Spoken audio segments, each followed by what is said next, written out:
Kejaksaan Negeri Lubuk Linggau menahan Kepala Dinas Pendidikan Pemkab Musirawas beserta dua bawahannya.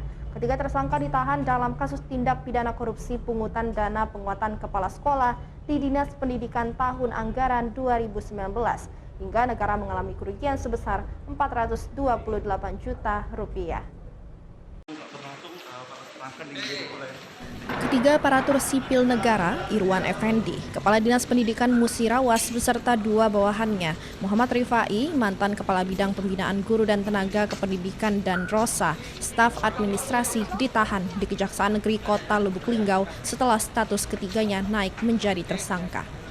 Sebelum dilakukan penahanan, penyidik kejaksaan terlebih dahulu melakukan serangkaian pemeriksaan terhadap para saksi dan melakukan gelar perkara hingga akhirnya status ketiganya naik menjadi tersangka.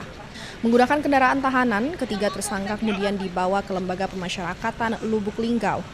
Ketiga tersangka ditahan pihak kejaksaan dalam kasus tindak pidana korupsi pungutan dana penguatan kepala sekolah Dinas Pendidikan Musirawas tahun anggaran 2019 lalu.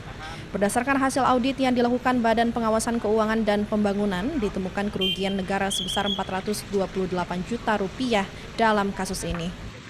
Jadi tersangka dilakukan penahanan dalam tingkat penyidikan, jadi penyidik penahanan selama 20 hari.